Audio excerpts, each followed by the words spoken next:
एक भक्त थे, उनका नाम था सदन।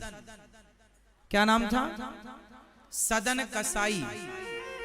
कसाई जोड़ा है मतलब वो उनके बाप दादे मार मार कर जीवों को मांस बेचते थे। तो बाप दादों का काम सदन को मिला, पर सदन मारते नहीं थे, बस मांस बाप दादों का काम था बेचना। उनके पास एक शालिग्राम भगवान थे, तो तराजू में मांस तौल कर देते ना। तो सदन बहुत बड़े भक्त थे, एक पलड़े पर वो बांट ना रखकर, किलोग्राम ना रखकर शालिग्राम भगवान को रखते और कहते कि हे भगवान 5 किलो का तौल तौल दो तो वो 5 किलो का हो जाए, आप 1 किलो का तौल तौलो तो शालिग्राम भगवान 1 किलो के हो जाए। उसी बांट से वो 10 किलो भी तौलते, 5 किलो भी, 200 ग्राम भी उसी से तौल कर देते। किसी भक्त ने वहां से गुजरते हुए देखा कि ये तो शालिग्राम भगवान है। तो एक आदमी ने सदन से कहा, अरे सदन, तुझे नरक जाना पड़ेगा, बड़ा पाप किया तूने, ये भगवान को तूने इससे मांस तौला। अच्छा, सदन बहुत प्यार करता था भगवान से, सही गलत का तो उसे ज्यादा ज्ञान था नहीं, सच्चा भोला भाला बाप दादाओं का काम था, तो उसी से उसका गुजारा होता था। तो वो अपना मांस बेचता था और मारता नहीं था किसी को, और भक्त बहुत बड़ा था।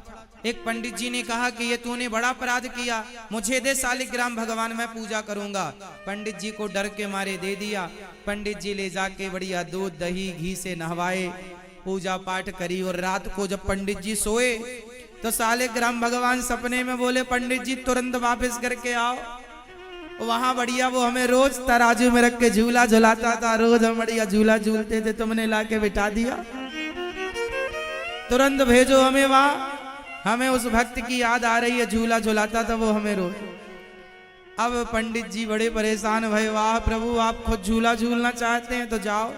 आधी रात को दरवाजा खटखटाया, पंडित जी ने, सदन खोल, ये तेरे भगवान तू संभाल भैया, तेरे भगवान हमारे बस के नहीं है। सदन भगवान शालिग्राम को जब उसने सुना कि ये भगवान मेरे से प्रेम करते हैं, तो उसकी श्रद्धा और बढ़ गई, अपार श्रद्धा जागी।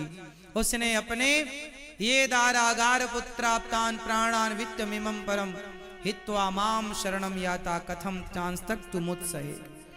भगवान कहते हैं, जिसने अपनी पत्नी पुत्र परिवार मेरे लिए छोड़ा हो, मैं ऐसे भक्तों का कभी त्याग नहीं कर सकता, ऐसे भक्तों को मैं कभी छोड़ नहीं सकता। सदन ने सब छोड़ दिया, सबसे उसकी माया हट गई, सबसे मन हट गया, और शालिग्राम भगवान लेकर वो जगन्नाथ भगवान की ओर चला, जगन्नाथ भगवान का दर्शन करने के लिए। उसे जगन्नाथ भगवान की याद आई और वो जगन्नाथ जी की यात्रा में चला। सदन कसाई चलते चलते चलते चलते एक गांव के बगल से जब गुजरा, तो वहां देखा कि शाम हो गई है, आज इस गांव में रुक जाना सही है, क्योंकि सवेरे फिर आगे चलेंगे। तो आज वहां पर एक छोटा सा घर था किसी का, उस घर के बगल में पेड़ था, उस पेड़ की छांव में अपनी आसन लगाई और गांव से कुछ भिक्षा मांग कर लाए, खा पी लिया और अपना लेट गए भगवान का चिंतन। सवेरे जगन्नाथ जी की यात्रा में आगे बढ़ेंगे।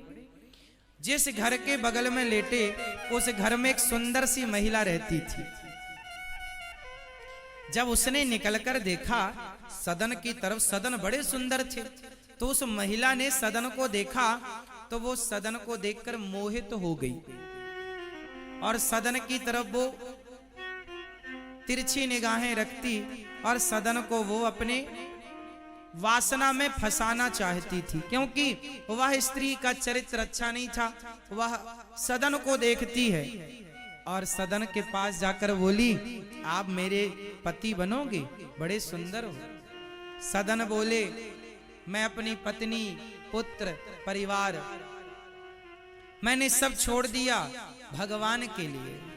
यदि मुझे इसमें आसक्ति होती तो मैं अपनी पत्नी से मन ही क्यों हटाता। इसलिए देवी, तुम मेरी माँ हो, बहन हो, इस रूप में तुम अच्छी हो, तुम ये क्या कह रही हो। उस कन्या ने कहा, उस महिला ने, वैसे आप हो बड़े सुंदर, अच्छा ये भी बड़ी सुंदर थी, पर सदन के मन को ये विचलित ना कर पाई। सदन बोले तुम्हारा पति है, देखो घर में, तुम अपने पति को छोड़कर पर पुरुष पर नजर रखोगी, पाप लगेगा। उस महिला को क्या लगा कि ये मेरे पति से डर रहा है, तो उसने तलवार निकाली और अपने पति का सिर काट दिया और कहा देखो अब कोई बाधा नहीं है, मेरा पति मर गया, अब तुम और हम शादी कर लेते।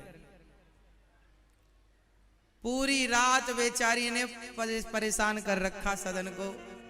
सदन बोले रात है, जाएं कहां, जाएं तो पकड़ ले।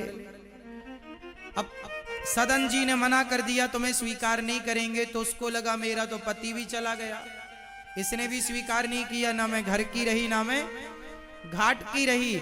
उसने शोर मचाया, लोग आए, क्या हुआ? बोले इसने मेरे पति को मार दिया।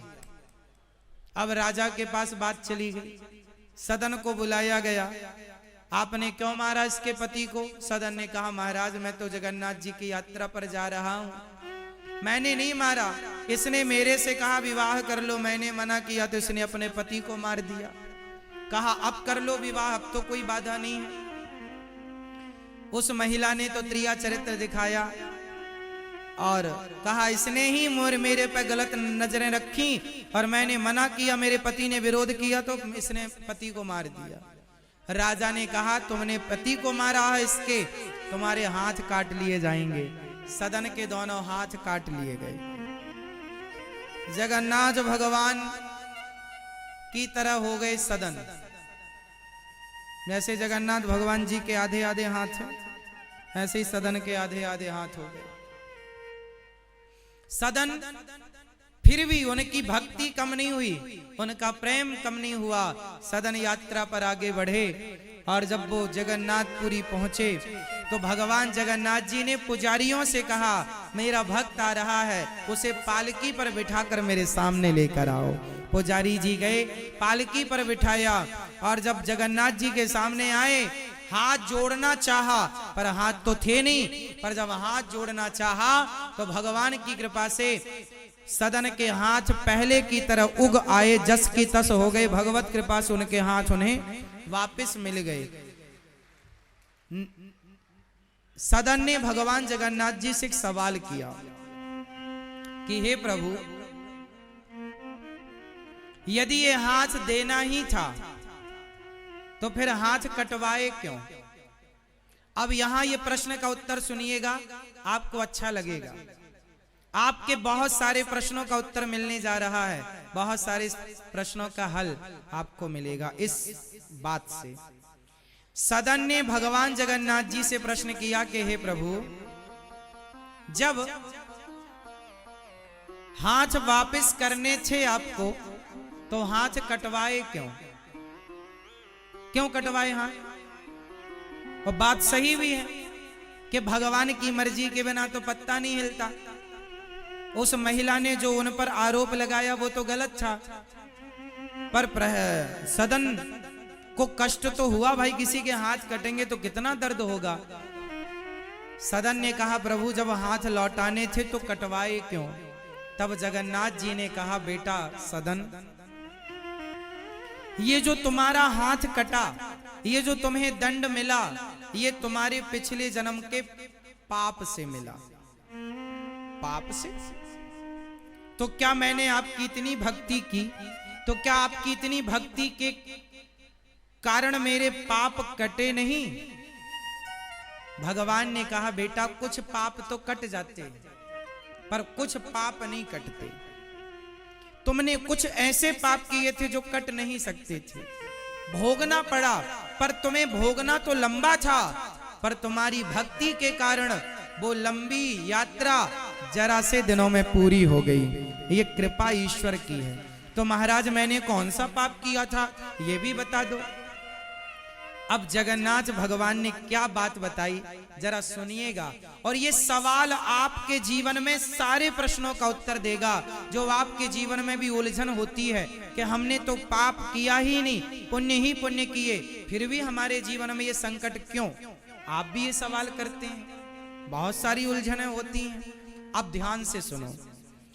भगवान जगन्नाथ जी ने कहा सदन, आप पिछले जन्म में एक संत थे, जंगल में बैठे आप समाधि लगाए, तभी जंगल में एक कसाई एक गाय को पकड़कर ले जा रहा था।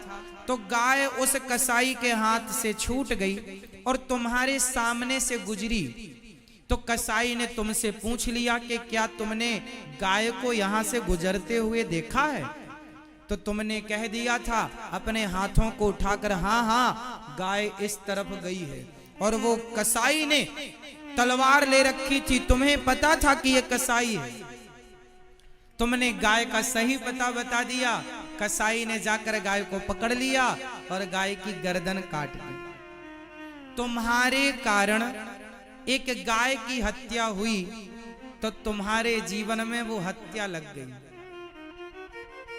वो हत्या के कारण वही गाय इस जन्म में वो स्त्री बनकर आई जो तुम पर मोहित हो गई थी, और वो कसाई उसका पति बनकर आया।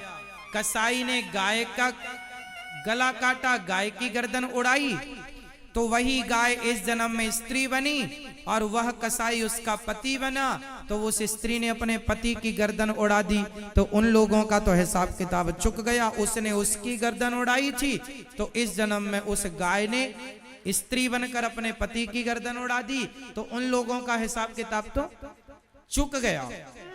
पर तुमने अपने हाथ बढ़ाए थे कि गाय इस तरफ गई है, तो तुमने हाथ बढ़ाए तो तुम्हारे हाथों को भी काट लिया गया। उस गाय ने स्त्री बनकर तुमने उस गाय की हत्या में हाथ उठाकर सहयोग दिया था, इसलिए उस स्त्री के कारण मीन्स उस गाय के कारण तुम्हारे हाथ काटे गए। परंतु तुम मेरे परम भक्त थे, तुम्हें इस जन्म में तुम्हारे हाथ कट जाते और फिर सारी जिंदगी बिना हाथों के गुजारना पड़ता तो कैसे गुजरती। पर तुम्हारी भक्ति के बल पर तुम्हारे हाथ तो कटे पाप के कारण, पर तुम्हारे भक्ति तुम्हारे पुण्य के कारण मैंने वो हाथ तुम्हें वापस कर दिए। तुम्हारे जीवन का बड़े से बड़ा दुख जरा से में टल गया। एक बात बताऊं मेरी मां, कर्म दंड भोगने पड़ते, चाहे ज्यादा दिनों तक भोगना पड़े या कम दिनों तक। हम जो भी दुख पाते हैं वो दुख हम किसी और के कारण नहीं पाते, हम ही अपने सुख और अपने दुख के जिम्मेदार होते हैं। इसलिए ये दास आपसे सदा कहा करता है कि जीवन में जब दुख आए तो दोष किसको देना है? हाँ न देना दोष किस्मत को, विपत्ति तो सब पे आती है। न देना दोष किस्मत को, विपत्ति तो सब पे आती है। जब आपके जीवन में विपत्ति आए तो किसी को दोष ना देना, ये समझना कि ये हमारे किसी जन्म के पाप का फल है। विपत्ति आई अंधा अंधी पे, लाल श्रवण सपाया है। विपत्ति आई अंधा अंधी पे, लाल श्रवण सपाया है। न देना दोष दशरथ को, विपत्ति तो सब पे आती है। लोग कहते हैं श्रवण के माता पिता को दशरथ जी ने मारा। जो विपत्ति आनी है वो किसी भी बहाने से आकर रहेगी। विपत्ति आई राजा दशरथ पे, राम जब जा रहे थे वन को। विपत्ति आई राजा दशरथ पे, एक राम के पिता मतलब भगवान के पिता पर भी विपत्ति आ गई। जरा देख लो तो आप पर और हम पर आएगी कि नहीं? विपत्ति आई राजा दशरथ पे, राम जब जा रहे थे वन को, न देना दोष कैकेयी को, विपत्ति तो सब पे आती है, न देना दोष कैकेयी को, विपत्ति तो सब पे आती है।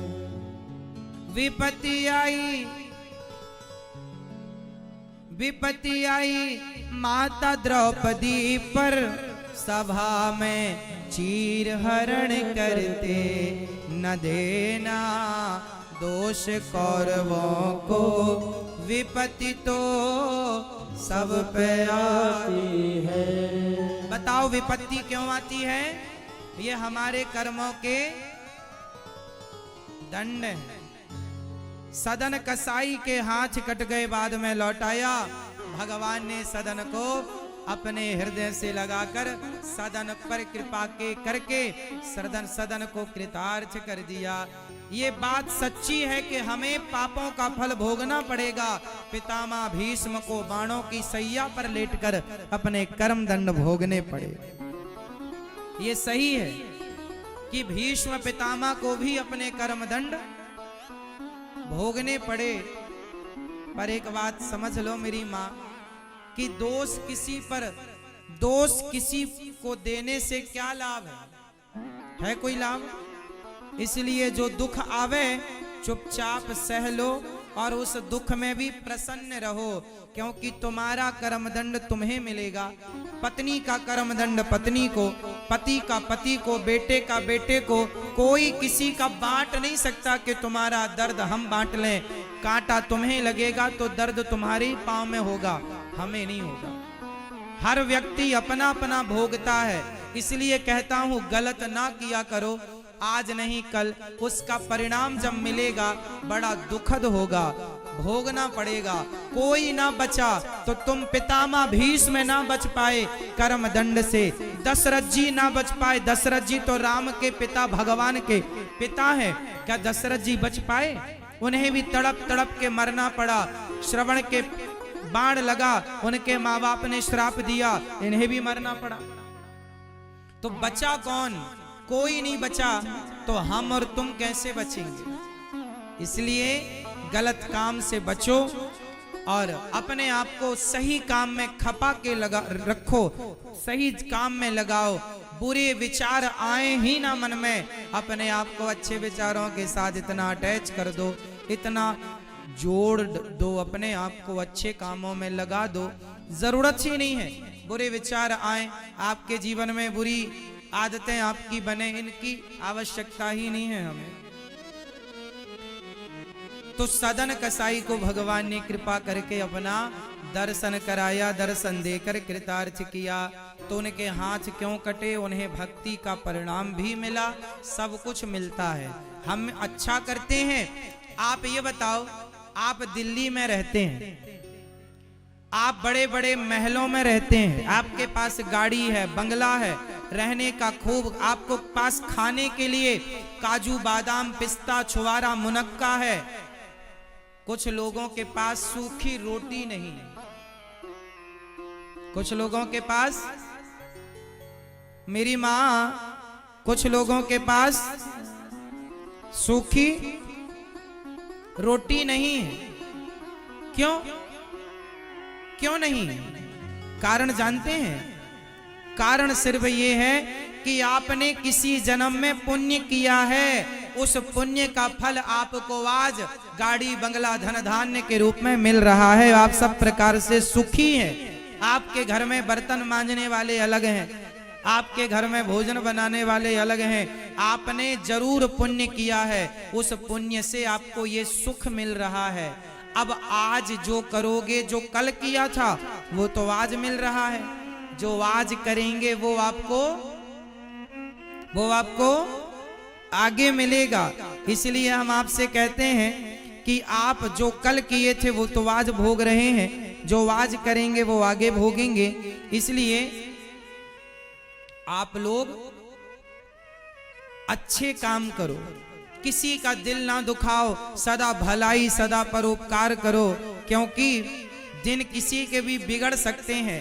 अच्छा, आपने ऐसे लोगों